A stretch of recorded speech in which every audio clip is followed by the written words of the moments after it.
Hello and welcome, dear listeners, to episode 113 of The Reformed Gamers, the podcast about theology, video games, waking up at 4 a.m. to record this episode, and anything else that we can think of. I'm your totally joking around host, Logan. And I am his March Madness co-host, Adam. It's that time of the year again for you, I see. It's a glorious time, Logan. You know what's funny is a glorious time where I gather around 3 televisions in my living room with 10 to 15 students at a time. The highs and lows of the emotional last-minute buzzer beater to wreck my bracket first day in. It's a wonderful time of the year. Do you really sit around with 3 TVs in front of you? Oh, yeah. Man, you go hard on this. I would put my computer up, but I don't really have another spot for it. Sure. And it's really small to be watching a 13-inch MacBook from 15 feet away. It's not really ideal. But, dude, I go hard when it comes to March Madness, especially the first weekend. Literally, we had students over our house from 2 o'clock till 11:30 last night. Wow. Just watching basketball. Dang, dude. We were supposed to record last night. Logan hooked me up, and I was like, dude, I've got like 15 guys in my house. I can leave them with my wife, but she may kill me. Yeah. Yeah, and I'm like, if I do that. So like, dude, can the we show record another time? I'm like, the show would be done if you died. So let's not go down that road, man. Yeah. Let's not go down that road, fam. So, but doing this a little bit morning recording this week. Yeah, which is always fun. Every time we record in the morning, which is like few and far between when we actually do it, but it always makes me think of the Married to the Games guys, how they get up at like, what, 3, 4 in the morning to record. And they, for sure. Those guys are crazy. I don't know how they do it. But they do it. So anyway, hey, dear listeners, how's it going? Hey, a little bit of housekeeping at the top of the show here, just kind of breaking some things down. Adam, what was it? A couple days ago, we put out a Google form to the Facebook group and to the Twitter followers, just trying to get some general feedback for the show, things that you guys like about the show, things that you guys feel that we could work on, some of your favorite things about the show, what are your favorite segments, how often do you listen, just trying to get a feel for our listeners and kind of where they're at. And so we've included a link to that in the show notes. And the cool thing is now, if you go in there and you fill that stuff out, you look at the form, you give us some feedback, you will be entered in to win a $10 gift card of your choice to PlayStation, Xbox, Nintendo eShop, Steam, all that stuff. The best way and here's the thing to kind of guarantee that you will have an entry. At the very end of the form, it asks if you would like to be contacted to discuss your answers further. Please put in your first name and your email address in there. Otherwise, we're not going to know who you are. Yeah. So at the end of the form, just at least, even if you answer the top 2 questions, just go to the bottom, put in your name and your email address, so that way you can be entered into a chance to win. But please fill out as much as you can, just because we're trying to get an idea of what we can do to improve the show and kind of go from there. We've gotten some pretty great feedback so far. Apparently someone's afraid that we're going to turn gay at some point, which was really random, and we got some other ones on there, but just overall really good feedback that's kind of giving us a clear idea of where we're going or what we need to work on and some of the things that we're doing really well. And so it's just a great way for you to help us, but it's also a great way for you to kind of help steer the show into the future, really, and improve on it and help make it what it is. So again, and I would even say, if you know somebody who used to listen to the podcast and for whatever reason is no longer listening, please encourage them to fill it out for us. Sure. One of the questions is if you've listened in the past and are no longer listening, let us know why. We'd like to know maybe why we've lost a couple listeners. Is it because we've started going past an hour to like an hour and a half? Is it some of the topics? Is it because of this or this or this? Like, just let us know. We want you to be as honest as you can with us. Even like you're always vulnerable when you ask for feedback. Yeah. Because our pride is going to want to like puff up and be like, no, that's not true. But we want to be evaluating constantly the podcast, things that we can do better. We're kind of thinking through, okay, now that we have loot boxes as an option, How do we maybe do a general loot box and a private one for Yeah. the Patreons? We're just trying to consider what's the best way to continue to, bless those who have been listening for a long time, but also adapt, add, kind of maybe bring back some people who have left, or just constantly improve. I mean, if you're not evaluating and trying to improve, then eventually you're just going to get stagnant. And so we've heard some, like Logan said, a lot of really good stuff. Keep it coming. Yeah. So there you go, dear listeners. If you have filled out that form already, thank you so much for giving us some feedback. And like I said, it's been great feedback so far. And don't worry about hurting our feelings necessarily. I mean, be gracious. Like, don't be a jerk when you fill out the thing. Yeah. But it's been good. It's been quite the learning experience. I spent like just an hour the other day kind of going over all the responses and taking notes and going, oh, wow, okay, I didn't even catch this. So it's been great. So like I said, the link to that will be in the show notes and all of that fun stuff. And without further ado, Adam, let's jump into it. Hello and welcome to the Reformed Gamers. I'm not going to say this part normally fast because it's early in the morning and I'm not running at full speed just yet. My brain is just high, hi. We'd like to start the show like we always do with a little bit of what we've been playing and what we've been reading. And Adam, you handsome bearded man, what you been playing? Well, I finished the game that we're going to be talking about in the topic of the show, so I'm not going to talk any about it right now. Oh, yeah. But I started another game called Rime? Rime? I don't know. R-I-M-E. I think I would pronounce it just Rime. But I believe, have you started this game? I think I saw you on PlayStation playing it one day. I played it for 10 minutes while I was waiting for Dark Souls 3 to download. And then as soon as it finished, I went and played that. Okay. It's a spiritual successor to Ico, however you want to say it, Shadow of the Colossus. Kind of those type of games. You wake up, you kind of assume that you've been like shipwrecked. You don't really know why you're on this island, and there's all these like statues and stuff, and you're kind of just roaming around, solving some puzzles. It's a really calming game, and I mean it's got its own unique kind of art style. It's pretty simplistic, but the game looks really good for the style of art that it has. I don't know if you picked that up when you were playing it. Yeah, it looks good. And really cool art style. The music's pretty good. It's not the best music I've ever heard in a game, but it's got that chill. It's a game that you really want to play when you're just kind of chilling out. Like I'm probably an hour and a half or so into it, maybe 2 hours. It's a game that I realized the other night. I'm like, oh, I should play this game on my Vita when I'm in bed. Oh, there you go. It doesn't have a bunch of like, again, it's mainly puzzles. It's not like you don't have a ton of buttons that you need to use. They have a roll function, but I'm like, I don't even know why they have a roll function because I haven't found a reason to need it yet. Yeah. But it's going to be one of those games where it's like, okay, I've been looking for some more reasons to bust out my Vita. This is a game I think I can play in bed via remote play. So I'm planning on beating it. I think it's only like 5-6 hours that's maybe not bad at all. In length. I don't think, according to how long to beat. Yeah. One day the GG app will have game links on there. Shout out. There you go. Shout out to you, Charles. But I think it's only 5 to 6 hours long, but it's a chill game. It's a game that I'm like, okay, I'm going to try to squeeze this in before we get to God of War, next month, before I start some of these other games. But that's a game. I'm enjoying it. I can't give a review or anything because I'm not done, but it's just a laid back game. It sounds really simplistic. Like I hate to use the word simplistic because that sounds bad, but it sounds like a very simple game to get into. Yeah, I mean, even if you played, so again, you got Ico, Shadow of the Colossus is kind of in that realm, but not really. That has like fighting. This game, that one's complex. So far doesn't really have any fighting. You think of a game like The Last Guardian. It's similar to that. You're kind of just roaming around. Instead of having the bird dog, you have a fox that's kind of roaming around with you and trying to kind of get. If you're lost, it'll kind of pop up and kind of show you what direction you should go in.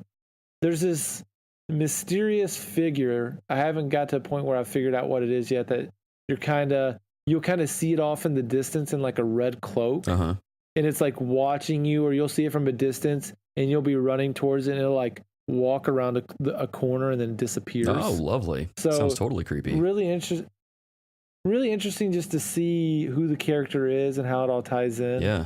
So It was a game that originally was a PlayStation exclusive, and then PlayStation dropped it because I don't think they liked the way that it was being developed. Oh, and now okay. it's on Xbox, PlayStation 4, it's on Switch also. I'm pretty sure it's on PC. But yeah, it was originally a PlayStation exclusive that they dropped. I did not know that. And, Interesting. Yep. Little knowledge bomb on There you go. So I've been playing that a little bit, still dabbling a little bit in Fortnite, playing that some. Still dabbling a little bit in Xenoblade Chronicles, not going to talk about it.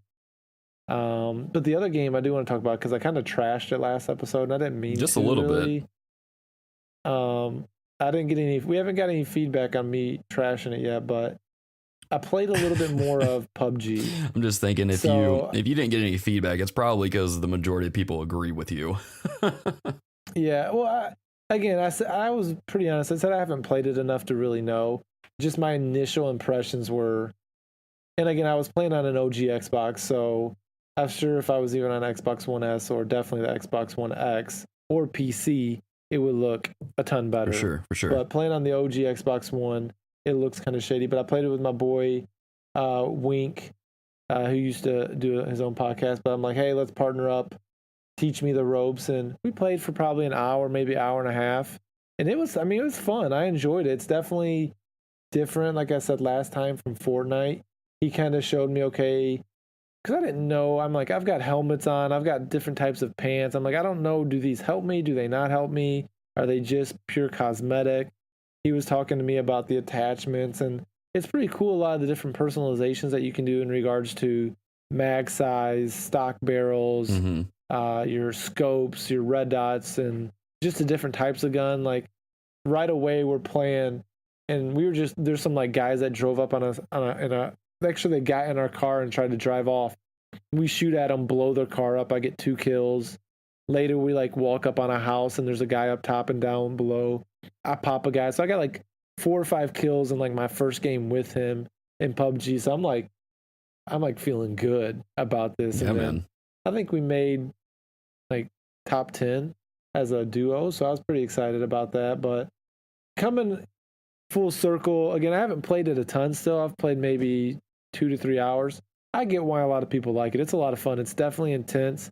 I'm kind of always nervous because you can't see, in my opinion, like distances as well as you can in like Fortnite. You can kind of see a little guy in Fortnite running across the green grass, like jumping, trying not to get sniped. But in this game, it's like people, you can get like a ghillie or whatever outfit where you can like barely be seen. So it's definitely got its own challenge to it and uniqueness compared to like Fortnite, which is kind of its main competition. But it still at times glitches out, looks a little bit trashy, doesn't load up, especially on there was one point where none of the textures had loaded and it's just like polygon squares and angles everywhere. And I'm like, what is happening on my screen right now? Yeah, that's crazy, dude. Eventually the textures loaded up and I could go back to playing it, but it's a fun game. Hopefully I'll get some more time in the coming week or two. If any of the dear listeners want to party up with me, teach me more of the ropes, give me that first chicken dinner. I'm all about finding some help. There you go, man. So that's kind of what I've been playing. Cool. Well, and I forgot, because again, I mean, since we're changing some things on the show, I forgot to mention this at the top of the show. Our VIP producers over on patreon.com are actually bringing the different segments of the show to you now. So this What Have You Been Playing section has been brought to you by Alex Castellanos, who supports us at the $25 here over on patreon.com/The Reformed Gamers. If you'd like to support us on Patreon, head over to patreon.com. Link will be in the show notes, and consider supporting us through there. As far as what I've been playing, so here's the dealio, and I streamed some of this game, really just my first time with this game over on twitch.tv/TRG podcast. A little bit of Shadow of the Colossus. Adam, I know this is a game that you have played, but so me being a completely new person to this game, this being a fresh game to me, I am impressed by this game. Shout out to Eric Bouchard from Everyday Gamers, who actually let me borrow his copy to play it. I've since beat the game since we've streamed it, and now I'm going through and working on getting the platinum trophy for the game, and so I'll be streaming that a little bit later today over on Twitch. But dude, I'm impressed by this game, and playing this game cements a couple things in my mind. It further reinforces this idea that games are art, because that game is beautiful. The music is just gripping. The way that the different colossi are designed and how you have to figure out how to defeat them, and it's all masterful game design. I'm completely enamored with this game. And one of the other cool things is that playing through this game, I see how games like Fury, Breath of the Wild even were influenced by this game. It's amazing to see how this game that I originally missed out on because stupid young past Logan decided to get a Super Nintendo when like PS2 was a thing, and I should have got that because I missed out on this game and Metal Gear Solid. And anyway, so it's amazing to see how this game has had an impact on the games that we now enjoy so much. And it's cool to kind of go back to something that was so influential and see, oh, okay, so this is what sparked this game here that I'm enjoying here in the modern time. It's so cool. And the remaster is gorgeous. The way that they've updated the visuals from the ground up for the PS4, it just looks fantastic. And it has a photo mode, so your boy's been put 10 hours into that thing just by itself. It's really good, dude. I love that game. It's fantastic. I am kicking myself for not playing it sooner because it's probably one of the best games I've ever played. With a caveat, the controls are kind of jank sometimes. They're a little clunky, but the overall experience, the overall story, just everything else makes up for it. Kind of like how love covers a multitude of sins. Well, great game design covers up some clunky controls here and there. So yeah, I'm amazed, dude. I actually went out. The graphics looked great for it. Let me just jump in real quick. That was one thing. Like playing it before, I'm like, the gameplay was good and all, and I mean, like you said, it definitely has its issues, and the battles were pretty good. But the thing that makes me want to come back and just get it from like Red Boxes, having a PlayStation 4 Pro now, that game looks, I mean, it looks amazing. They say in regards, I mean, again, because I've got the Pro, they say that the way the HDR brings out the shadows and stuff, it just looks amazing. So even as I was watching your stream, I could notice via Twitch, like, man, this thing looks so good. So they definitely did a great job of building the graphics like kind of up from the ground again, the ground up. Yeah, man. I'm just making sure. Okay, I thought I muted my mic and anyway, technical issues. I'm just impressed by this game. I already told Eric this, and I told some people this on the stream. I'm going to go out and buy a copy of this because I already did yesterday, so I can get Eric his copy back. But dude, this is a masterpiece, is what I'm going to call this game. So, dear listeners, if you have a PS4, it's worth checking out. If you're curious about it, like I always suggest to people, just Redbox it, see what you think. Hopefully we can do an episode on it at some point in the future, because there's some deep stuff going on in this game. There's so many layers to it that I'm even seeing my second time playing through it, trying to get the platinum trophy for and also trying to get the speedrun trophy. But anyway, dear listeners, that's what we've been playing. I should have covered this at the beginning and I totally forgot. As far as like what we've been reading, we're shifting how we're doing that a little bit. We'll kind of give some recos closer to the end of the show, and then that might turn into its own spin-off show. I mean, we're testing the waters on some things. With that being said, we're going to go ahead and go straight into the news, brought to you by our other producer number 2 of 3, from patreon.com, Richard Marroquin of the Jedislander Podcast, bringing you the news, brought to you by Jedislander. Adam, good sir, what do we got to talk about? Well, one main topic, it kind of came up on our radar the day before we were recording this, but there was a teaser a few days ago. Some poor little producer or game developer kind of made a mistake, and some release notes came out and kind of said, hey, there's a new Tomb Raider game coming out, and it gave like the release date details. It was pretty detailed for it's in the coding. Man, it just and the coding. And so we officially have an announcement for Shadow of the Tomb Raider. It's going to be releasing on September 14th on PC, Xbox One, PS4. It is called the, let me see here. I had it a second ago, and my Window's freaking out on me. The defining moment. The Lara Croft's defining moment. Now, I think, just jumping right into it on some thoughts, like, right on the heels of the movie being released, this is definitely no mistake. I think their timing is extremely intentional. Yeah. And so if the movie can come out and be just pretty good, man, Tomb Raider is going to be kind of got a nice little launching point For sure. going into the movie season, going into this fall, selling a lot of copies of this game. I mean, the first two games, I mean, we can't really speak too much to the movie, but the new Tomb Raider reboot and then Rise of the Tomb Raider were both fantastic games. Yeah, man. So, I mean, I'm excited to play more Tomb Raider. Yeah, me too. I don't know about you. No, man, I loved it. And what was cool is when I saw the little like teaser video they put out, just showing a couple things from the game. My wife actually, after when she finished Rise of the Tomb Raider, she called it. She was like, "The next game's gonna it's got to be Mayan ruins. It's got to have something to do with the Mayans." And then we were watching that trailer, and it showed Mayan ruins, and I'm like, yo, you called it. Like, are you inside on this developer team? Can you get me a game code to review? Can you hook us up? And she just started laughing, and she was like, no, I'm really good at putting things together. And then I'm like, oh, so I'm not very observant. Okay, I got you. I hear you. But no, I'm excited, dude. I mean, we don't really have a whole lot to go off of, but just that little short teaser thing got me hyped. I'm excited for it. I'm ready to play some more Tomb Raider. I love that series. Long-time listeners know I have a long history with this game series, and I really love the game. So bring it on, man. Let's go. Let's go. Yeah. I'm glad we didn't necessarily know, you haven't heard much about it. We knew that there was going to be a third one at some point. We just didn't know when it was going to be. Yeah. And you really hadn't heard anything about it yet.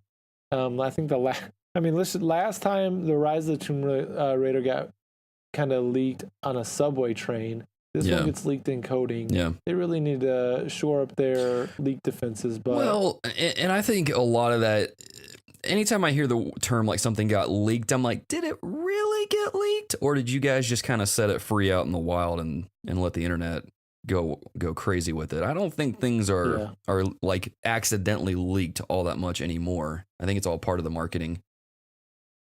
Yeah. Well, we'll see. We'll see if more leaks. Yeah. Hashtag leaks or quote leaks. How many more of those come out by? I mean, there's a lot of good stuff we're still anticipating. For sure. Speaking of anticipating, we've got some new releases and upcoming releases we want to mention. So a couple of these are coming out the day that we are recording on March 16th. A couple of these coming up here in the next couple of weeks before we get our next episode out. But coming out on March 16th, today, Friday, Kirby Star Allies on the Nintendo Switch. Logan, what is your thoughts real quick on Kirby Star Allies? Any interest in this game? So there's a demo that you guys can go check out on the Switch and see for yourself. My thing with the Kirby games, I've always enjoyed them because of how easy they are. But this last one I played, I'm like, I think I'm going to pass. This is going to be great for like kids. A lot of you dear listeners that have kids that play on the Switch, it'll be perfect for them because it's simple enough to get into, and it's very colorful, it's bright, it's fun, it's clean, but it's not a game for me, so I won't be playing it myself. Yeah, that's the same thing for me. I haven't followed it too much, but Kirby's never been a big draw to me. But a game that I think you are interested in, Burnout Paradise Remastered, PS4, Xbox One on March 16th. Is this something you're picking up? Not right away, but pretty soon I will be going down to the Paradise City, driving my car around insanely fast, wrecking my car like a 16-year-old fresh out of the DMV student. I'm kidding. Kids don't do that.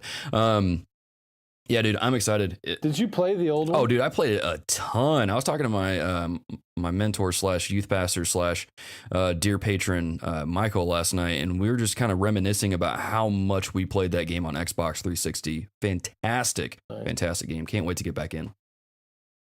Nice. Just to run through some other games. March 20th, Attack on Titan 2 for our anime people, PS4, Xbox One, PC, and Switch. Really? Also, March. Nice. Yeah. Nice. Come on. It says the Switch. Now, I don't know if it's a release date later or if it's all at the same time. But I feel like that'd be one of the first games. We haven't had many games that's made it to the Switch the same time as PS4 and Xbox One. I'll give it a shot. Also, a big game for our Xbox people, Sea of Thieves, officially launching on March 20th. I know many of you have got it on early access and been playing around.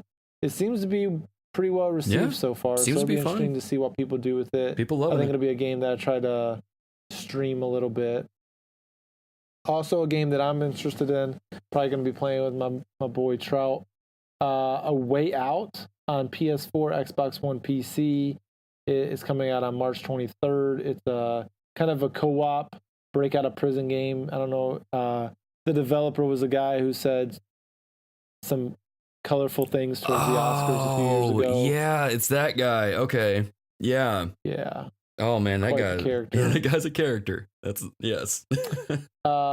Couple other ones. March 23rd, Detective Pikachu 3DS. There we go. Another game I'm excited about coming out on March 23rd. I don't think I'll get to it right away. Ni no Kuni 2, Revenant Kingdom, PS4, PC. That's probably going to be a late summer game for myself. A game I think you're excited about on March 27th, Far Cry 5, PS4, Xbox One, PC. And then a game a lot of people really love, PlayStation exclusive, MLB The Show 18 on March 27th. Man, so I saw that in the PlayStation store. A lot of good games. Like, wow. It's starting to pick up. Yeah, man. It's crazy how like pretty much all throughout the year we're just showered with really great games to play. And so it's a great time to be a gamer, man. There's no shortage of things to play. No shortage of things to play. All right, dear listeners. Well, in case you haven't noticed by the cover art for this episode and the title of the episode, we're going to be talking about Celeste, the game, this episode. So kind of the usual thing with these episodes, as always. We'll break it down. We'll go through the development history, the reception, give our spoiler-free review, and then dive deep into the game. So that's when we'll give you spoiler warnings and things of that nature. So you can hang around for a little bit. But before we dive into that, we're going to take a quick break, and then we'll come back with our discussion of Celeste. Stay tuned.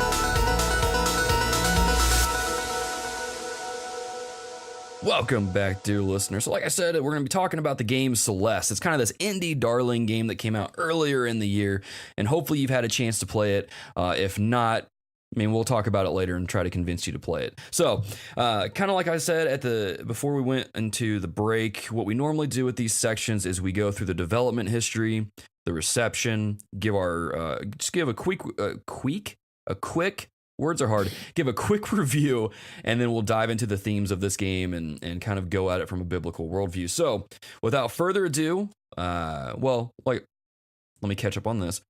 If you're worried about spoilers, we'll let you know when we're going to go into spoiler territory. So you can hang out for a little bit, and you'll be totally okay. But even though I think for this game, you'll be able to hang around for the discussion and not really have a whole lot spoiled. But we'll see. We'll still warn you. So as far as the development history goes, this game is designed by Noel Barry and Matt Thorson. If those names sound familiar, they created the Towerfall game that was very popular on the PlayStation, and I believe was a PS Plus game at one point. Now, Celeste originally started as a prototype game that was developed in 4 days during a game jam. Now, if you guys are like me and you don't know what a game jam is, it is a hackathon for video games. It's where a group of designers and developers get together to plan, design, and create one or more games within a short span of time, usually ranging between 24 and 72 hours, and sometimes maybe even a little bit longer. But they created this prototype in just 4 days during the game jam. The result was a platform that was rather difficult, with 30 levels for the Pico 8 fantasy video game console designed for speedrunning and precision reflexes. Fun fact is that prototype is actually in the Celeste game that you can get, and there's a trophy for completing it. Now, a couple outlets noted that this game was a departure from their previous game, Towerfall, and that this game had more in common with game mechanics such as Super Mario Maker and how those work together. The developers also used ideas from difficult Super Nintendo era platformers, which if you play the game, you can definitely get some nostalgia feels from that. Now, they developed the game into a standalone release with over 90 levels ranging from just the main game to the B-side stories, to the Pico 8, to a lot of different things as well. And one of the cool things that the developers did during the development process is they would get onto Twitch and stream some of their development to fans or interested people. The game was also demoed at the 2016 PAX West Indie Mega Booth, and the game released on January 25th on the Nintendo Switch, PlayStation 4, Xbox One, Windows, Linux, and Mac OS. Like I said, the original Pico 8 prototype is available in the game. Now, as far as the reception goes, the game came out and it was just critically acclaimed. It was applauded left and right. I think IGN gave it a perfect score.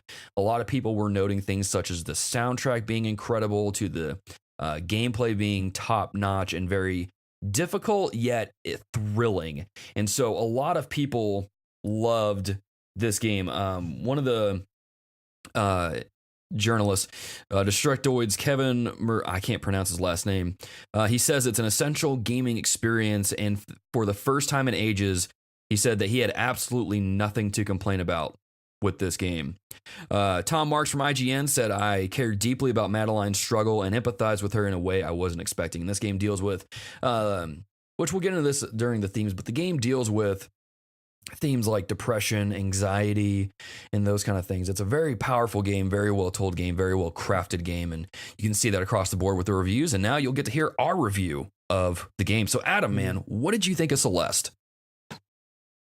This is a game that, if just looking at the art and looking at the game from like screenshots and stuff, this would have been a game I'd be like, okay, it looks all right or whatever. Sure. Another 2D platformer, but I wouldn't have said this is a game I'm going to pick up. Even when I saw the 10 out of 10 on IGN, I'm like, really? How is this game getting a 10 out of 10? Like, there's no way it's that good. Now, I don't know if I'd give it a perfect score out of 10 out of 10, but this game is extremely well done. The pacing is really good. The way that they teach you different maneuvers. I mean, even like you said, Pico 8, if you find it when you're on that level, like even if you jump into it and try to beat it in that, like in and of itself right at that moment, even the pacing of like Pico 8 and some of the different things, maneuvers that you learn and such, just really, really well done. The different levels, how they each have their own different style and own, like each level has its own little mechanic that you kind of got to figure out. It makes the game each level feel fresh. It's definitely challenging, but it's not too challenging. Now, I haven't tried any of the B-sides, so full disclosure there, I haven't done any of those. Now, that's like extra content. Like if you're enjoying it so much that you want to go and get more of it and more of a challenge, go for it. But I thought the game was like a really good level of, this is hard, but it's not impossible. Yeah. And so if it was impossible, I would have been like, peace. I'm not here just to get my butt kicked. And granted, I died like, 1,000 times or something crazy like that. Yeah. So to be like, it wasn't that hard, but yet I died 1,000 says something about, even when you die, it's quick. You load up right away. There are a couple of times like you just kind of die right away and you're just like, whatever, you don't even care. So, I mean, just off initial thoughts, the game is fantastic. The way that they bring in the dialogue, there's not a ton of it, but when it's there, it's meaningful. Yes. It's impactful. Yes, totally agree. And of course, we'll talk about that more with some themes and stuff like that. So those are some of my just initial thoughts. What were some of your initial thoughts when you started it? Yeah. So I'm of the mindset where I would actually agree with a lot of the people who gave the game a perfect score. This is by far my favorite game that I've played this year so far, for 2018 releases at least. I think it's just an incredible game. It's well designed. The game, like you said, it's designed in a way where it is challenging, but it's not really frustrating. I think for some people it can get frustrating, but for me, it just pushed me to figure out what I'm doing wrong and how I can traverse the levels better and more efficiently. And there's this sense of pride and accomplishment that you get from going past this really difficult section. I think I actually tweeted out one of the really difficult ones on my Twitter, where like the wind's blowing against you and you have to really kind of factor in how you can move with the wind pushing against you. So you can't really jump as far, but you can still teleport as far. And so fantastic game. The way that they do platforming in this is just really fun. It's challenging, but it's just a blast. I thoroughly enjoyed playing this game. I thought all of the characters were actually very well developed, and I actually cared about all of them, surprisingly. Normally that's not the case for a lot of games.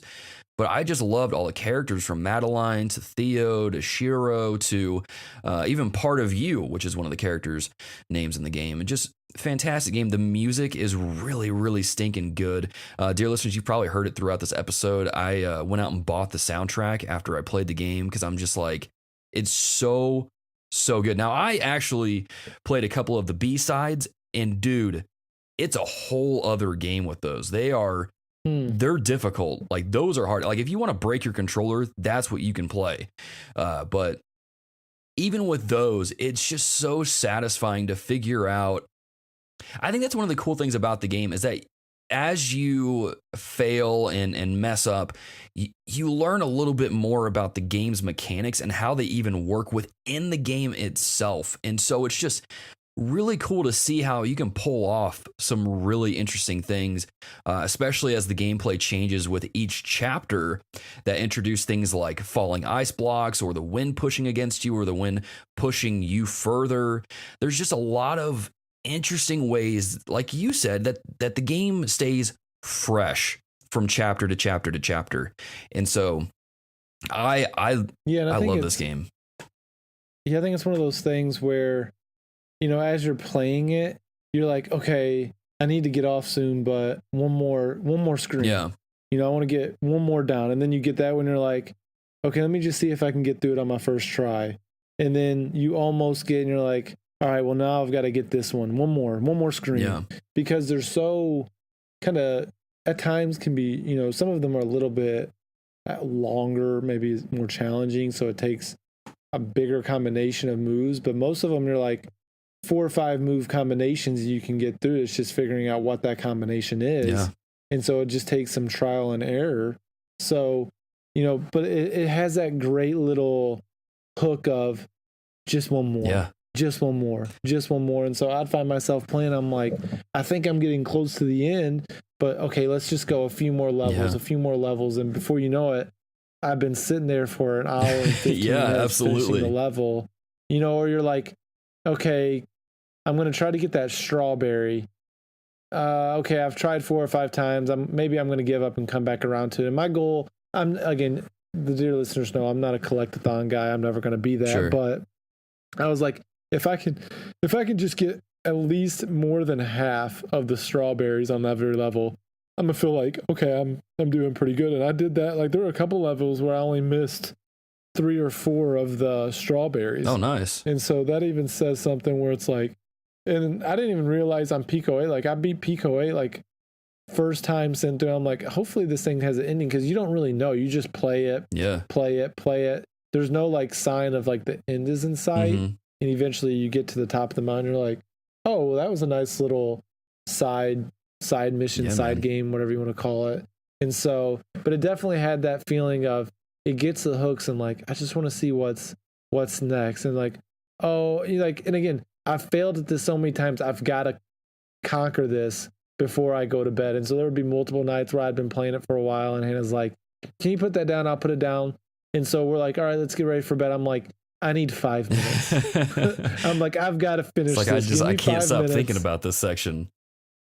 Yeah, I'm like, I think I'm close to beating this or that. Like, I thought I was towards the end of the game at one point, and apparently I had a decent amount left because I didn't realize kind of the last level and what it was going to all entail. And so I'm like, I'm so close to beating it. Just let me finish it. I get that completionist, like wanting to complete the game, beat the game going on. And so, but just that aspect of it kind of sucks you in of like, not like engrossing in the story. The story is definitely a strong point of it in the themes that it addresses, and it kind of takes it from being just a really fun game. You look at a game like Super Meat Boy. A lot of people like that game. You know, it's a game that's compared to Celeste a lot. People like that because of the challenge and the mechanics, but it doesn't have the story that Celeste has. Right. So it goes like, yeah, it's a really good game, Super Meat Boy, but it's not this like amazing game that Celeste is, because it incorporates a really fun story along with the good challenge, and it takes it kind of to that next level. I don't know. I'd have to think about it before if I said it was my favorite game of 2018. For sure, yeah. But it's just a really good game nonetheless. Whether I say it's number 1 or 2, 3, whatever, it's definitely worth. Like, rarely do I buy games that are not on sale. Especially, I mean, that's just the culture that we live in. You can always find the game on sale if you wait long enough. But knowing we were going to discuss on the podcast, knowing it was only $20, like, what a steal. Yeah, dude. And it's a decent length, especially if you want to go back and do a lot of the B-sides, C-sides, get all the different collectible things. I mean, the game's definitely going to get 20, 30 hours if you go into that stuff. Yeah. If you just mainly do story and kind of just get through the mountain, you're looking at around 8 hours. And so definitely a good length for the amount of money that you're paying for it, and just an all around really, really good game. Yeah.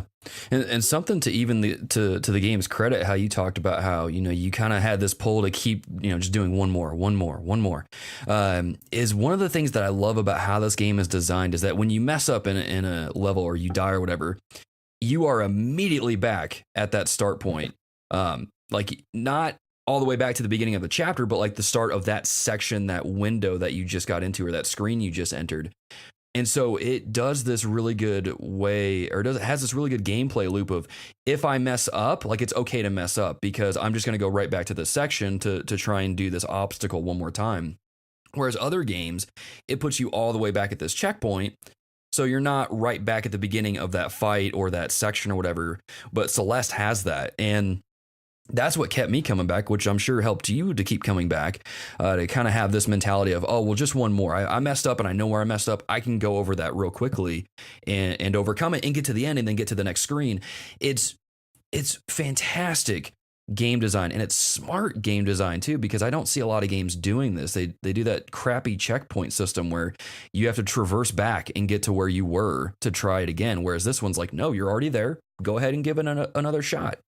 And one of the things that I loved about this, because you brought up Super Meat Boy and it got me thinking, is Super Meat Boy is really good at making you feel really terrible about how bad you did. Because when you die in Super Meat Boy, it shows you all the areas that you failed. It does it like a replay. So you get to watch yourself mess up again and again and again. Whereas Celeste doesn't do that. And instead of doing that, it tells you during one of the loading screens, hey, don't panic over your death count. Rather see it as every time you mess up, you're just learning. And so keep messing up, keep making mistakes, and just keep growing. It says it in a more succinct fashion in the load screen, but it's just, the game just constantly encourages you to not get frustrated, to just keep trying new things and to see what works. And I love that about this game. It's so refreshing, especially for how difficult the game can be at times. It's just great that the game encourages you to just keep going. And one of the things I really love about this game, and I forgot to bring it up, Adam, I don't know if you've messed with this or not, but there's an assist mode that when you enable it, it allows you to slow the game down. It allows you to enable infinite jumps or teleports. It allows you to do have infinite health. It allows you to customize the gameplay to your liking. So that way, you don't have to play the game in the really hard. If you find the game too hard, you don't have to play it that way. You can play it however you want. And I love that games do that. And one of the things I love about this assist mode, because I like platinum trophies, it doesn't disable the trophies. So you can play through the whole game with assist mode on, which is basically cheat mode, and get the platinum trophy, but you don't have to if you don't want to. And so the level of customization that this game does to your own playstyle is magnificent. And I think a lot more developers would actually do well to implement something like this.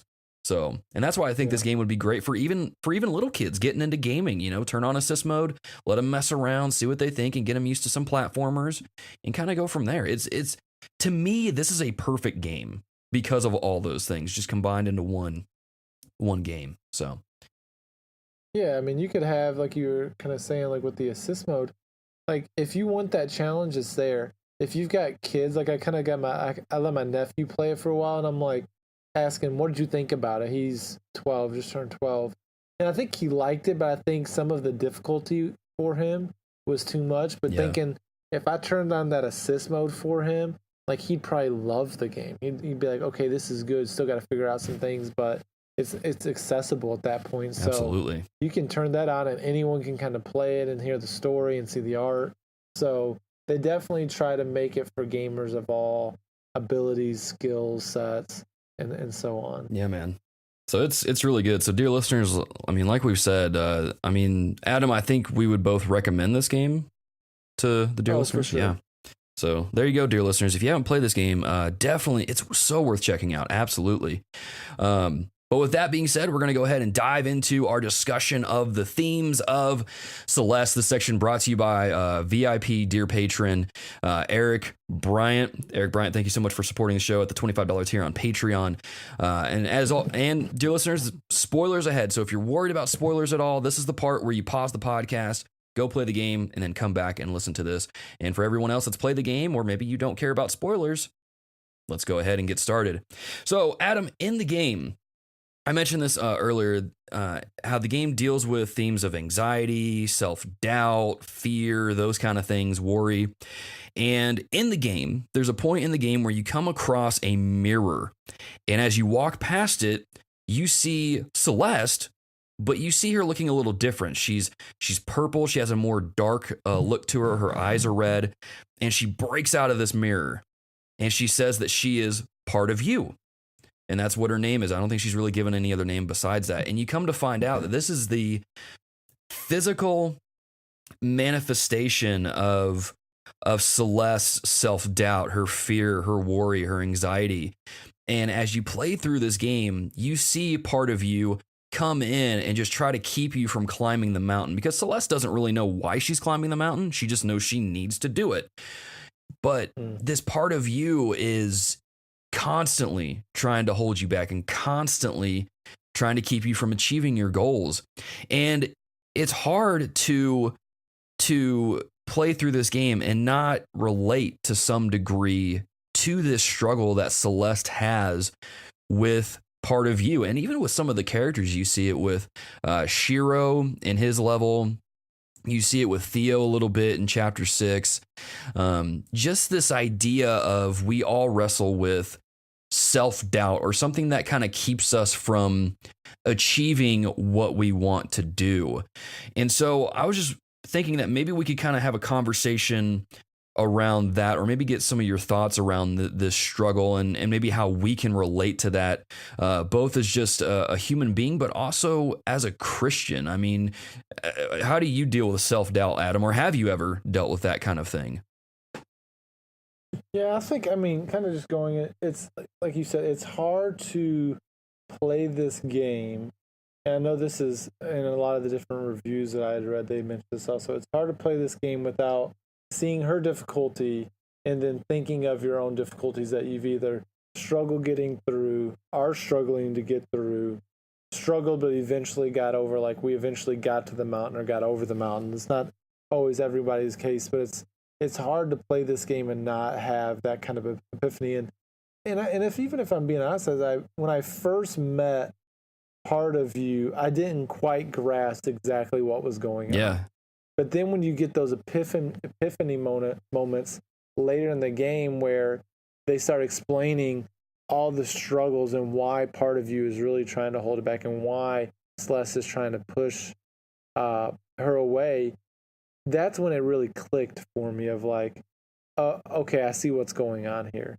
And I think even for ourselves at times, when we're going through struggles, there's those moments in our lives where we don't even really recognize exactly what struggles we're fighting. Oh yeah. And the type of issue that is. And then you have that moment of like, oh, I finally see why I'm struggling in this way, what the issues are, how I'm playing into that, because Celeste's character was playing into and was a part of the struggle that was going on in the game. It wasn't just totally part of you. Part of it was Celeste's character running away from part of you. Yeah. Instead of embracing, okay, this is an issue that we need to address. This is something we have to do. I don't need to hide the fact that you're there. I don't need to necessarily act like you don't exist or destroy you. It's just something that we have to address that is a part of my life, that is a part of me, and something that we now have to work together, knowing that you're a part of me to reach our goal. Yeah. And to get past this. And I think that's something that maybe at times a lot of us, whether that struggle is anxiety or depression, or that issue is a purity, sexual temptation, pornography, something like that. You know, these are things that, you know, in those ones in particular, you have to, okay, I can't just hide that this is happening. I can't just hide that this is a part of my life.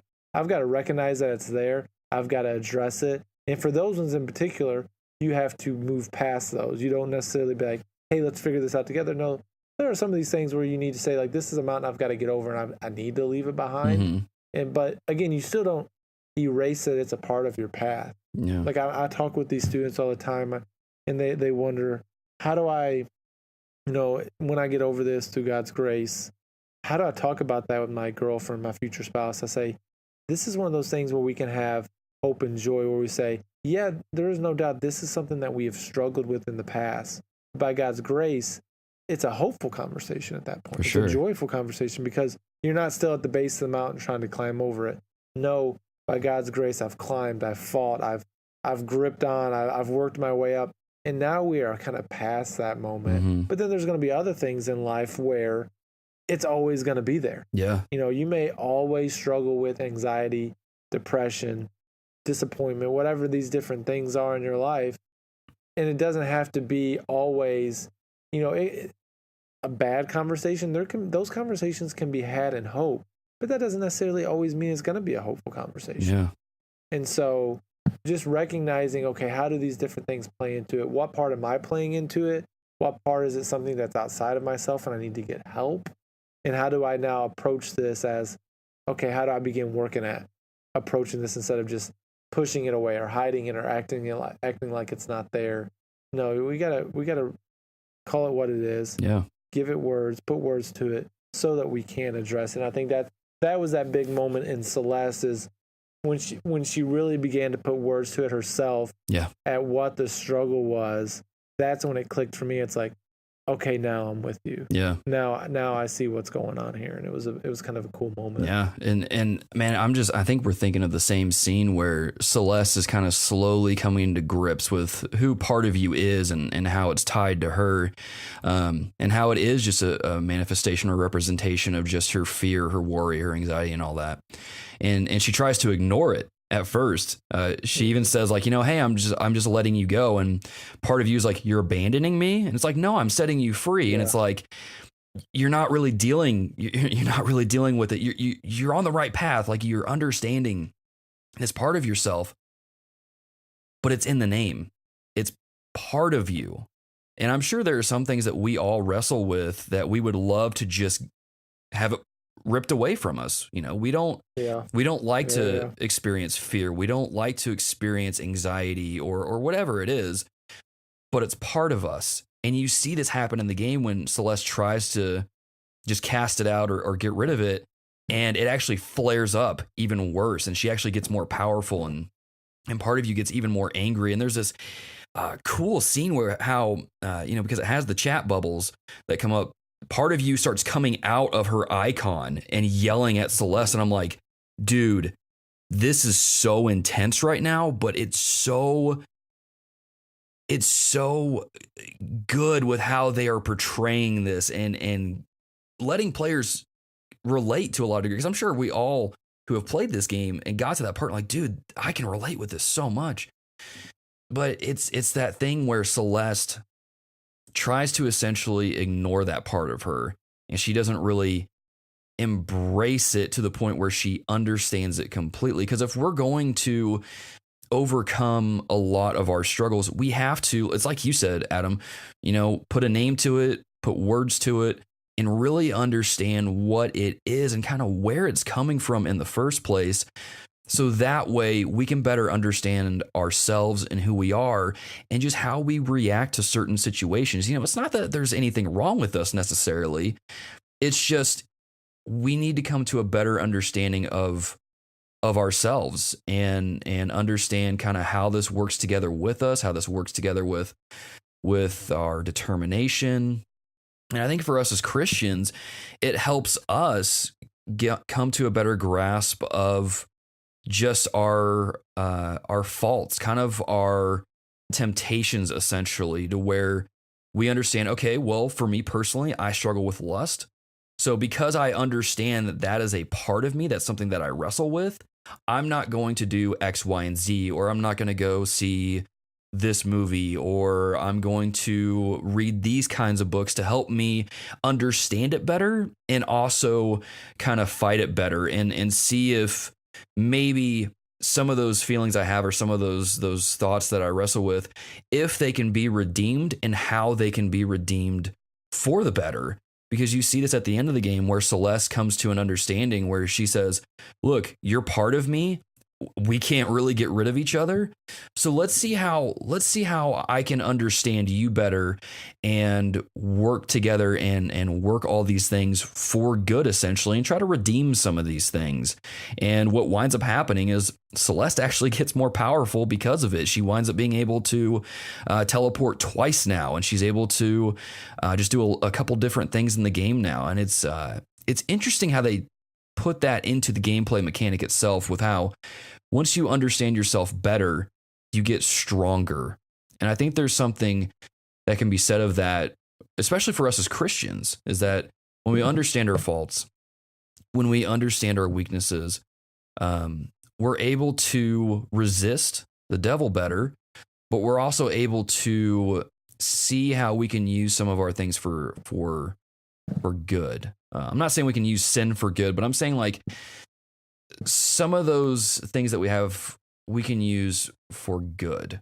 Does that make sense? Well, I think even as you look at again, kind of going back to some of this, like doing it on your own, Celeste in the game, she almost climbs the mountain. She almost gets to the top and over it by herself. Oh. But as she gets to the close to the end, what happens? She gets knocked all the way back down, not only to the beginning, but even deeper. Yeah. She even goes further down when she tried to do it on her own. Oh, wow. And just the idea of doing it with help. Like whether that's, part of that was acknowledging part of you and acknowledging what the issue was. Yeah. But I think there's even a part of that of recognizing the way that you need others to help you. Not just, yes, it's part of you, but it's also, I think, in some ways representing getting help from others. Yeah. Because there is a physical manifestation of that, while it's also representing an internal, it's also a physical representation. So the idea of like, yeah, you may get really close to conquering this on your own, but that's not really the way that you're meant to do this. Yeah. It's not really the way that you're supposed to tackle these things in your life. And you may get really close, but again, in the game, it knocked her all the way down past the beginning. And it was really hard. That's where she really went through like the deepest moment of self-doubt of, maybe I'm not supposed to meant to climb this mountain. Maybe I'm not supposed to get over. Maybe I'm supposed to give up. And then they start doing it together, and you see that, she would, Celeste would do some of it on her own. And then you get to a point where part of you starts helping out, and you have a huge jump because you get some help. Yeah. And then, okay, you start doing a little bit more of it by yourself. And then you get to a point where you have a huge leap, a huge step with part of you. Yeah. And so just that idea of like, wow, there are some things that maybe you can accomplish or get close to accomplishing on your own, but it's still not best. Yeah. The idea of doing it with someone getting help, walking with a brother or sister in Christ, getting, maybe it's some formal counseling or help or something like that, and just calling things what they are. It's like, that was that big thing. It's like, yeah, you almost did it, but it was still impossible on your own until you acknowledge the fact that you need some help in doing it with someone. That's how you really accomplish the goal, especially in the game. But I think with a lot of things in life, I think of different struggles I've gone through in my life, trying to do them on my own, even in my current role, watching students think that they can do all of these certain things on their own. And I'm just like kind of screaming at them, get help. Yeah. It doesn't have to be me. It can be me in some ways, but get help, get a brother in Christ, absolutely. Get a teacher, get a pastor, get someone in your life that just cares for you. And at times is going to speak grace to you. And at times is going to kick you in the butt and say, what are you doing? Yeah. Like, we need help. We're not supposed to go, not only whether you're a believer or not, you're not supposed to walk through life alone. Yeah. And if you try to do it by yourself, it's just going to be a intended pun, uphill battle. Yeah. It's going to be that up mountain battle. But if you do that with someone, it's that you're bearing some of that burden. Exactly. You're walking with them. You've got someone. You look at the role of Theo. Theo at times played that role where he's giving her the encouraging words and like, oh, hey, how's it going? Yeah. How many people in our life do we have that fill that role? Yeah, man. They're around, but they're not really helpful. And even at times Theo kind of held her back at one point and caused her to have to do even more work. But hey, how's it going? Check in, check out. Oh, everything's going good, cool, whatever. Let's have a little bit of conversation. And then as it gets a little bit deeper, that's when you begin to see some of the things. Like, one of the best moments is where you get to kind of choose how the dialogue goes. Yes, chapter 6, Theo best chapter in the game. Like wow. Yeah. Like, why do you feel this way? Well, what? And you're like, Theo's expressing some of his struggles. Celeste is expressing some of her, or Madeline. I keep calling her Celeste. Madeline keeps expressing some of her issues. Yeah. Like, what a great chapter in the book, for sure. And that was one of the book in the game. That was one of the sections of the game that I absolutely loved. Was there was this point where they're just kind of opening up a little bit. They're going beyond that, hey, how's it going kind of thing, and they're able to share a little bit about what their own struggles are. In a sense, carrying one another's burdens and being able to minister to one another. And Theo asks her, what is it like to have these panic attacks, to just live with that kind of thing? And she's describing it, and she's opening up, and she talks about how it feels like being out in the open, but kind of constricted at the same time. And I'm like, dude, this is deep, because this is what a beautiful picture of carrying one another's burdens looks like, is when we come together and discuss these things and open up and talk about it, and allow each other and allow us to sharpen one another, as iron sharpens iron. It's so cool, because through doing so, we often, and especially this is just kind of real life application here, is that it's amazing at how so often we look at our trials or the things that we wrestle with almost like a burden. And to a degree, it kind of is, but we don't stop to think about how us going through this trial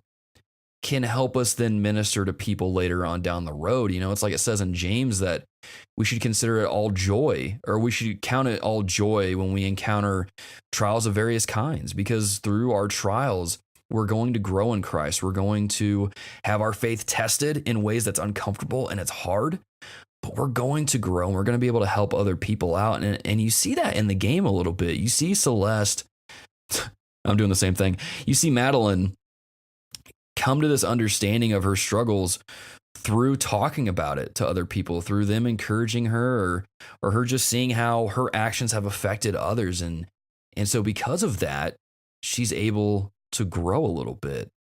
And so, man, that's fascinating. I didn't even think about that playing through the game, but yeah, it's totally a community kind of thing. But it also gets me thinking about how everyone in the game deals with their own struggles. We all kind of, really all of us deal with our own kind of struggles. Kind of like how Paul talks about that thorn in his side that constantly is encouraging him to go to Christ. And I actually pulled up the verse where that's at in 2 Corinthians 12, 7 through 10, where Paul talks about, so to keep me from becoming conceited because of the surpassing greatness of the revelations, a thorn was given me in the flesh, a messenger of Satan to harass me, to keep me from becoming conceited.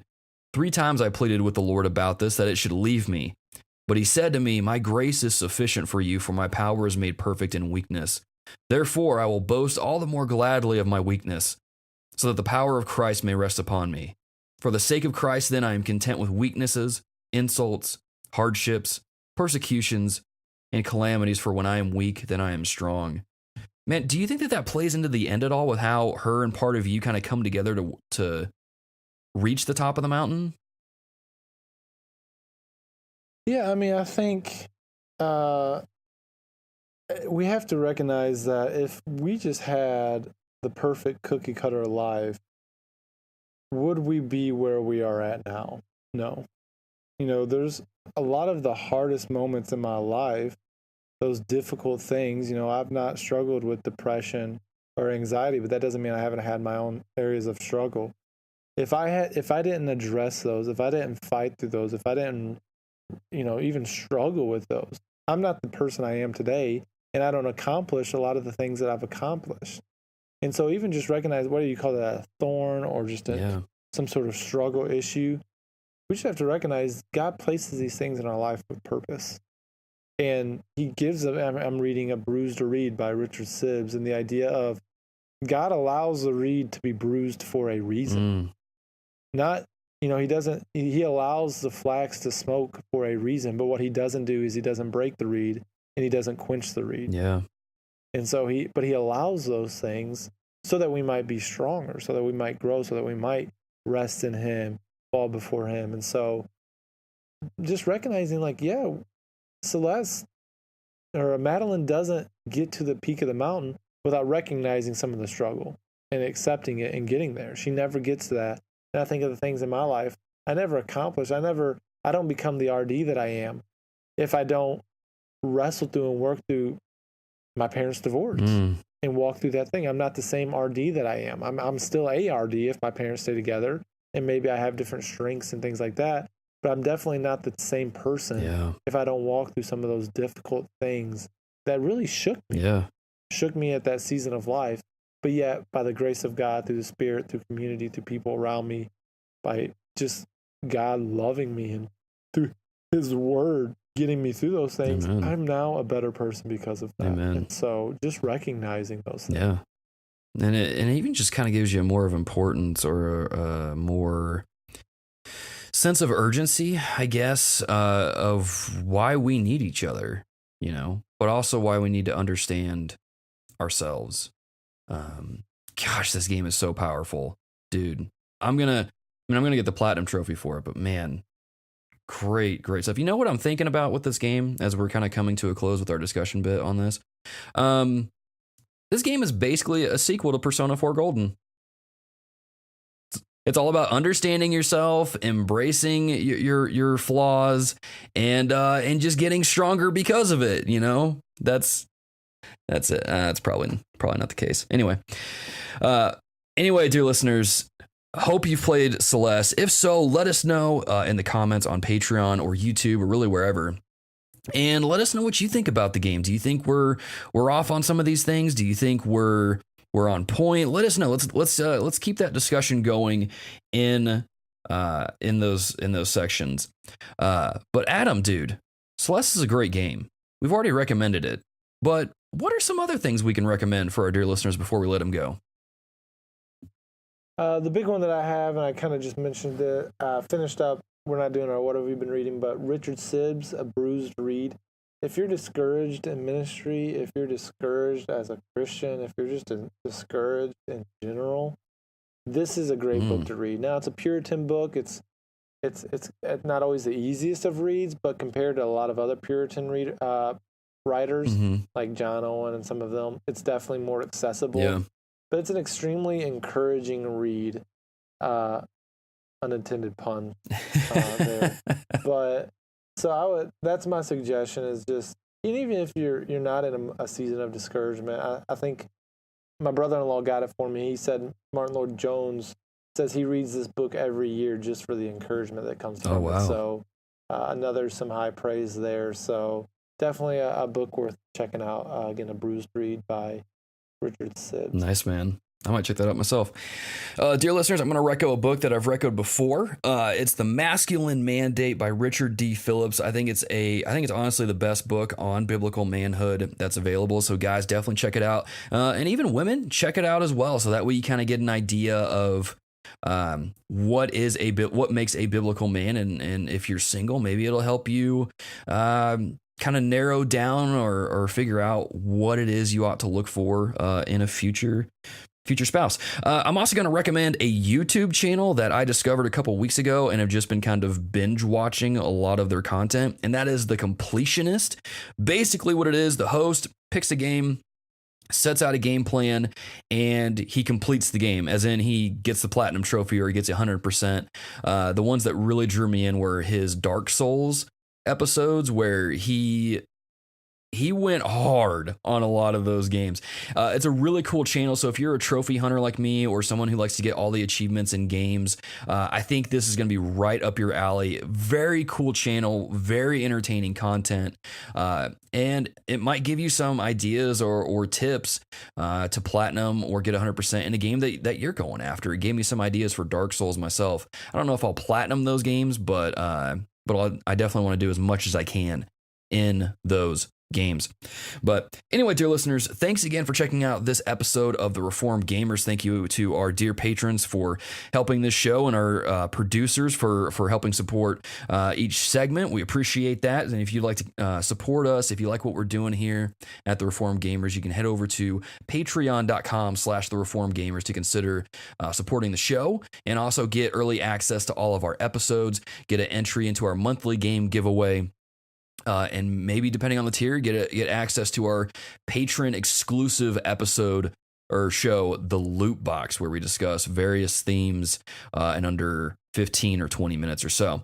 But with that, you can follow us on YouTube at youtube.com/TheReformedGamers, where we have episodes of our podcast. We have archives of our streams. We have a Shadow of Colossus series that we just started that will be going up over the next just couple weeks. New content every Wednesday. You can also go over to the website, thereformedgamers.wordpress.com, where we have different articles going up each month, thanks to your support of the dear patrons. So we'll have 2 articles up each week. I've got a game review I'm going to be working on later today for a game called Danmaku Unlimited 3 on the Switch. It's a shoot 'em up, so be looking forward to that. And as always, you can follow us on Twitter at TRG Podcast, or join the Facebook group on facebook.com/TheReformedGamers.